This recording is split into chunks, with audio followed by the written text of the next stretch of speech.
My name is Markel Taylor. I'm the marketing director for ABO's Marketing and the developer of the Rebuild Your Mind Mental Health Challenge and Initiative. We sit here today at Mental Health Colorado with Andrew Romanoff, former Colorado Speaker of the House and now President and CEO of Mental Health Colorado, as well as with Izzat Mugazi, hypnotherapist and psychotherapist, where we're bridging the gap and working side by side with Mr. Romanoff to help transform Colorado into the most efficient, trauma-informed, trauma-conscious, and trauma-responsive states in the United States by destigmatizing these disorders. Mr. Romanoff, would you like to speak a little bit about what we're doing here together today? Sure, thanks. Just call me Andrew. Yeah, thanks. I appreciate the opportunity. I share this goal of making Colorado a place where everybody feels comfortable seeking mental health care. That's the first thing. And then making sure they can actually find it. That's the second. And I think we got a work cut out for us on both fronts. Right. And could you kind of give me in brief detail what Mental Health Colorado right now is doing to destigmatize these mental health disorders? Sure, yeah. So we've been at this since 1953, although I've stopped bragging about that because I feel like we should have more progress as a state since in 65 years. We're trying to help folks understand that mental illness is not a character flaw, and it's not a figment of the imagination. It's a medical condition, and it doesn't have to be a death sentence. It's treatable.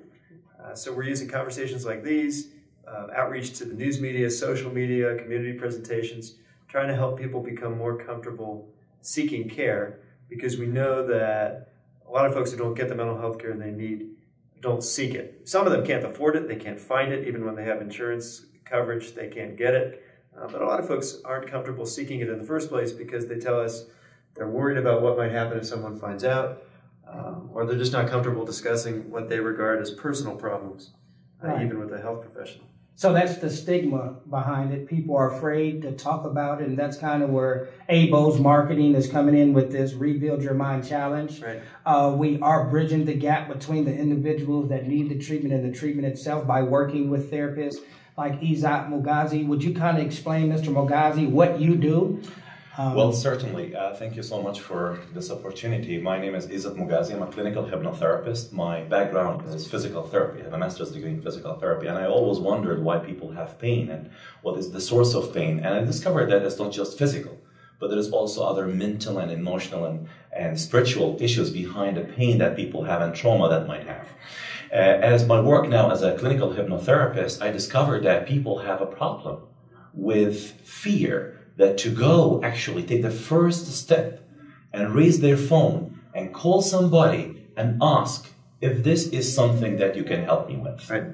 And I found myself in a place where I actually can help people from my medical background and from my clinical hypnotherapy background, where I can help people to go inside their subconscious mind and come out from that fear. Because the problem is the fear. The first step is to take people out of that trauma, is to allow them to speak and talk about it freely, with no problems, with no judgment.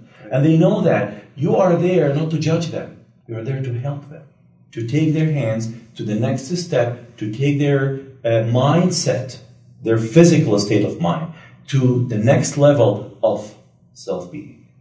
You know, that is very profound. I suffered these issues for many years, never identified them. I was treated with incarceration, and was never given the proper treatment. I suffered from childhood neglect, attempted sexual molestation, abandonment, was induced with drugs and alcohol at very young ages. And I went on throughout life dealing with that trauma or the imprints of trauma and didn't even realize it, didn't even know it, didn't know why that I wasn't able to rationalize effectively or reason effectively. And then I come to find out 2.5, 3 years ago, the Brain Injury Alliance of Colorado come down to the men's mental health transition unit in the Denver County Jail, conducted a neuropsychological screening, determined that I did have a traumatic brain injury. Dr. Nina Minagawa conducted a psychological evaluation on me. that's where I begin to study your organization and study you. And my heart goes out to you because you truly have your own story of our experiences with mental health and run-ins.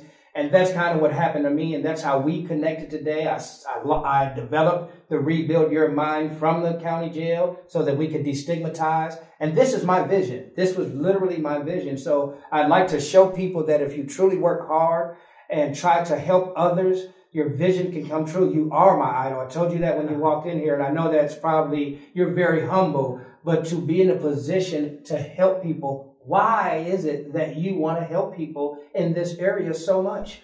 Well, I appreciate you saying that.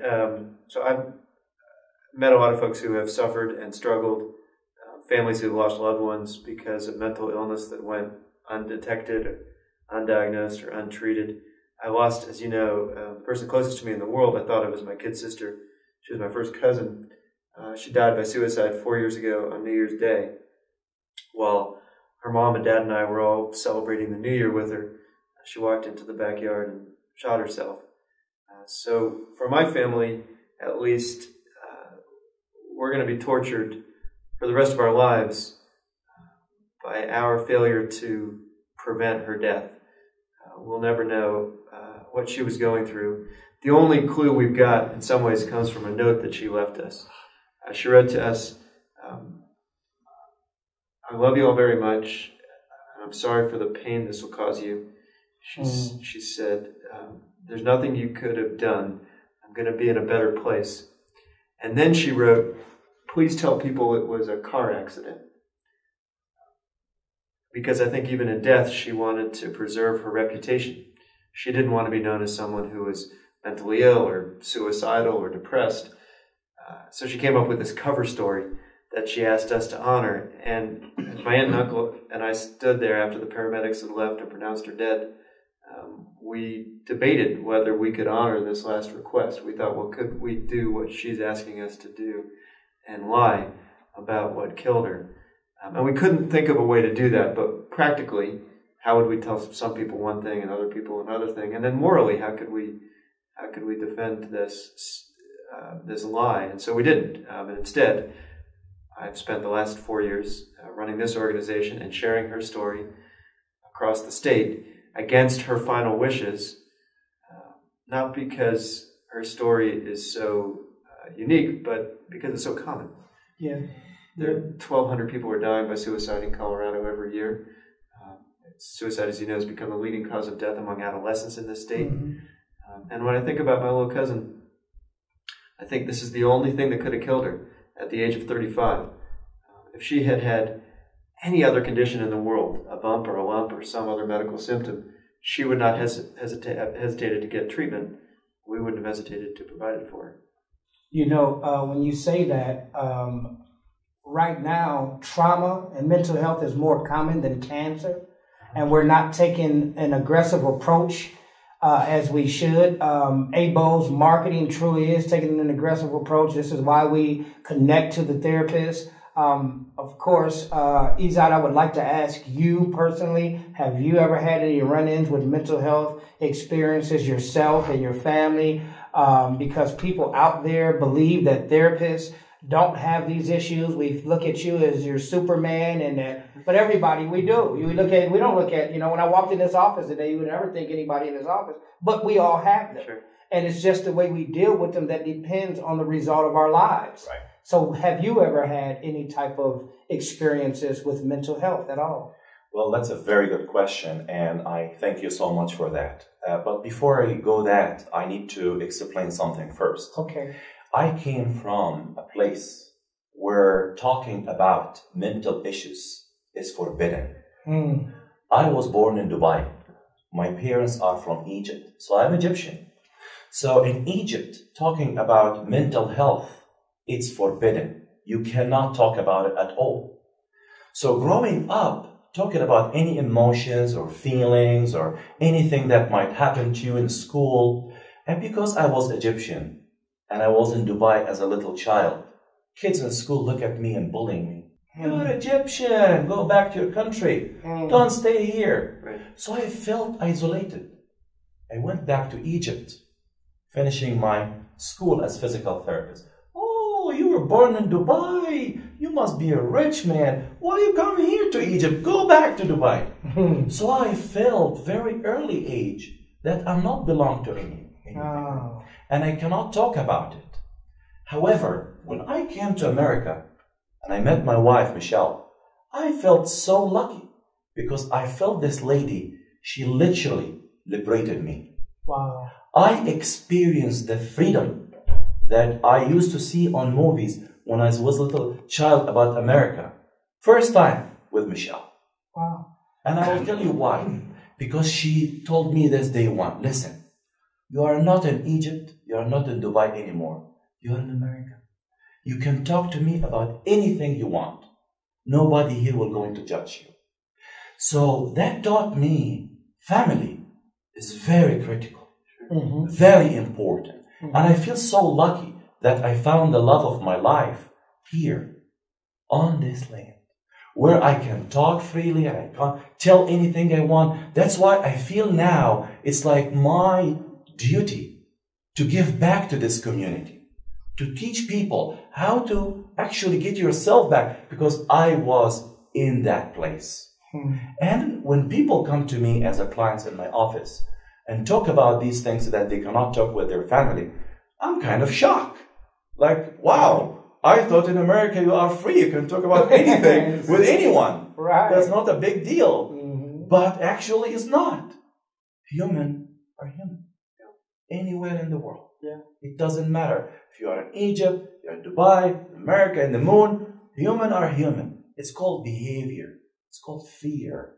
Yeah. So I feel like now I have that opportunity to help others, to bring them out from that fear that I was in one day.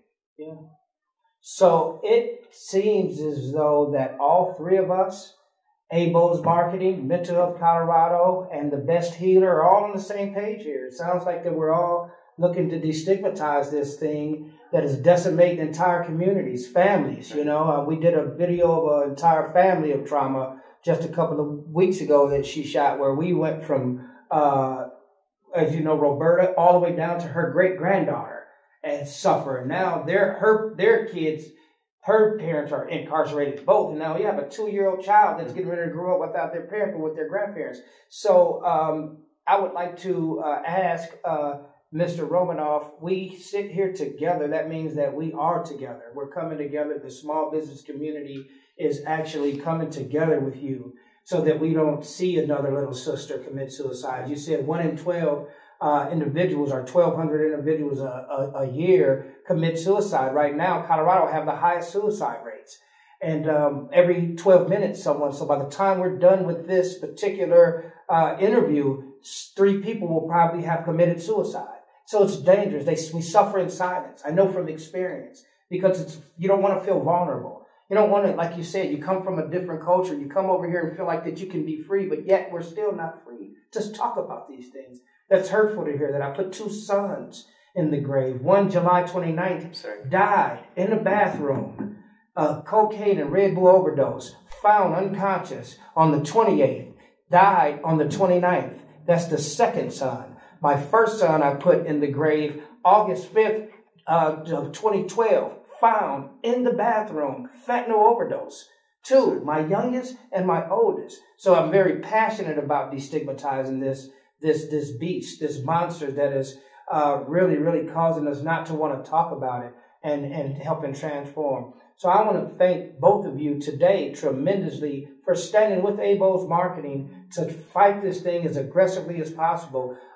We have coming to Colorado what is called the Andrew Romanoff Rebuild Your Mind Strongman Competition. I speak that into existence on camera. Seems like a misnomer. We just here, and that's just one of my visions. My vision was to sit here with you one day and fight this thing with you. And I'm sitting here right now aggressively fighting these issues. And so another thing, I guess, are we in agreement that it's time for everybody to come together collectively to rebuild the mind of Colorado? Yeah, absolutely. And I'll tell you, at least on my part, first of all, I know we both are very, very sorry for your losses. I want to just share some words of hope, because I don't want folks to watch this or think about these challenges and feel like there's no light at the end of the tunnel. Right. So I have not just the kid sister I lost, but a twin sister who's still here. She is 7 minutes older than I am, which she would tell you were the best 7 minutes of her life. Until I came, spoiled everything. Anyway, she, like my little cousin, my sister suffers from depression. For her, the depression was so deep that she cut herself off from all of the family, me, my mom, my dad. None of us talked to her for 4 years until she got treatment. Unlike my cousin, she actually sought mental health care. It wasn't easy. It wasn't automatic. No. It took for her a combination of counseling and medication, which she's going to need for the rest of her life because this depression is a chronic condition. But I'm here to tell you, having not spoken to my twin sister for 4 years, I now hear from her several times a day. I tell people the treatment was too effective. Every 7 minutes? That's how much she gives me. She's proof that I think mental illness is treatable. And I joined this organization, Mental Health Colorado, and I support this cause because I want fewer stories to end in despair and tragedy and death, like my little cousin, and more stories to end in treatment and hope and recovery, like my twin sister. I think we can get from here to there. Yeah, I agree. Mr. Mugazi, what if you could do anything to help rebuild the mind of Colorado first, and then we'll go on to America, what would it be? What type of information would you provide the individuals that are suffering? Because a lot of people, they say 1 in 4 people suffer from mental health experiences a year in Colorado, but those are the only ones that identify it. It's unidentifiable sometimes. Individuals who've committed suicide, they said 80%, or I think it's a high percentage, that they didn't even know they had these issues. They never were treated. They didn't even identify with the disorder. So what would you do as a therapist to help rebuild the mind of Colorado with your practice? Okay. Very important information everybody needs to know. Our brain designed to protect us. Right. So when the person has that fear from coming out and talk about any problem, any issues, that just always bothering them, always putting them down, because the brain designed to protect them. But we want to tell them that there is a hope, there is treatment, there is therapy. And this kind of therapy will help you to get you out of that problem. I'll give you a very easy analogy. The brain looks like this: 4 fingers and a thumb. 4 fingers is your frontal prefrontal lobe. The thumb is your amygdala. When you are in this situation, the brain looks like that, right? Okay. When you are in fear and anxiety and stress and depression and you don't know what to do, you get overwhelmed. So those 4 fingers, they open, leaving the amygdala exposed to this world. Amygdala never been designed to control your emotions. It's not her job. So what will happen? Immediately releasing stress hormone. Stress hormone is a toxin creating vasoconstrictions. Your heart starts to beat very fast. Your breathing becomes showers. Your muscles become tighter. You find yourself in downward spiral. Luckily, we have 2 other spots in the brain. They're called nucleus accumbens. And this is how hypnotherapy works. Stimulating those areas to creating the opposite of that, which I feel good hormone. Vasodilatations. Your heart become more rhythmic. Your breathing become deeper. Your muscles relax. Immediately, you feel better. What will happen? 4 fingers. I think there's no risk. Boom. Now, millions and millions of neurons, their job is to control your emotions.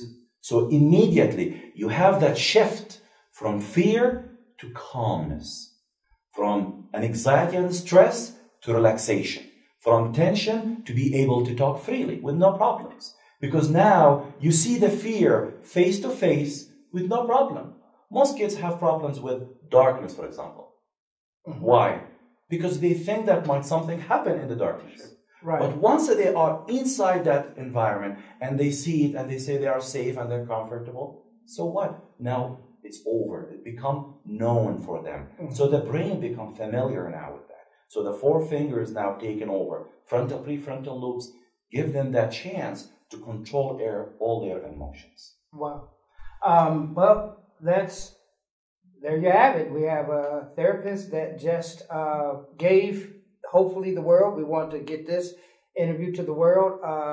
That's one way that we're bridging the gap. We're putting it right in your face. We're putting it on camera. We want to do exactly what Mr. Romanoff has been doing for years in this organization. And now it's time for us to truly, truly provide every house, every individual, every educational institute, every business, every organization with upfront and in-your-face treatment. So we don't want to say that there's not enough therapists to provide the treatment. No, we want to get the therapists that together to be able to speak it directly in that camera every time. So ABO's marketing is here. We're here. And we're going to stay here until we decrease the every 12 minutes to where it's 15 minutes and 20 minutes that someone commits suicide. Until we don't see any other sisters going in the backyard on a New Year's Day and committing suicide. I was suicidal, so I understand what goes on. I understand the imprints of trauma and how it affects the brain, the body, the organs, and when things get agitated in the inside and those visceral sensations are uncontrollable, you'll do anything to get rid of that urge, including take a gun to your head, or including commit a crime. This affects our ability to reason. It affects our ability to rationalize. The PTSD affects our ability to even intake information or disseminate the information correctly. So I am here as a ex-inmate fighting for the life of the individuals with Romanoff, with Izat Mugazi, and I would like to thank everyone for coming together. And it's a couple more questions I want to ask, and we can wrap this thing up. Are you in agreement that ABOS is taking the right approach at this, the aggressive approach with the Rebuild Your Mind Mental Health Challenge to help destigmatize, and with the initiative to help transform Colorado into the most efficient, trauma-informed, trauma-conscious, and trauma-responsive states? Are you in agreement that we're really doing what we should be doing? Yes, look, I think everything we can do to help shatter the stigma around mental illness will make a dent. We know there are about 500,000 people in the state each year who don't get the mental health care they need. And about a third, 30 to 40% of those folks say that one of the reasons they didn't get mental health care is because they were not comfortable acknowledging that need. In some cases, of course, they couldn't because their brains were impaired in the way that you described. But yeah, look, I think anything we can do to shatter the stigma and to stop segregating mental illness or physical illness or treating people differently when they suffer from a brain disease than any other kind of illness is a step in the right direction. So will you help us destigmatize? This is a Rebuild Your Mind challenge, the Rebuild Your Mind Mental Health Challenge and Initiative. Will you help us today, Mr. Romanoff, destigmatize this? Yes, I will. And, yes, and I'll issue a challenge myself. You get 3 challenges. All right, here's 3 challenges. Ready? Jared Polis, you just got sworn in as governor of the state of Colorado yesterday. I challenge you. Cynthia Kaufman, you just left office yesterday as Attorney General of Colorado. I challenge you. And my 3rd challenge, this is a little cheating. I challenge everybody watching this video right now, all of you. I issue that challenge as well. That's 3. That is 3. Yeah. And would you, Mr. Mugazi, like to challenge anybody in your field, any doctors that you know of, any colleagues or co-workers? If so, challenge them right in that video right now. Well, I would like to challenge each and every medical institute in the whole United States of America to take this trauma problem as a very, very serious matter. Don't look at it as medical dictionary. Please look at it from a human point of view, because humans are different than the dictionary. When you look at people and talk to them, you will understand that medicine is not that just in the book. Medicine is in with people's hearts and minds. So I challenge every medical institute all over the world to help and share other people to be part of this, to rebuild other people's minds. Because rebuilding means re-scripting that stigma in your mind that mental health is a foo-foo thing. Is not. It's a very, very critical problem that we have all of us to stand together to take people to the next level. Well, there you have it, world. You are Colorado and then the world. You have me, Markel Taylor, the marketing director for ABOS Marketing, sitting here now with Andrew Romanoff, the CEO and president of Mental Health Colorado. You have Izat Mugazi with the Best Healer, hypnotherapist and psychotherapist.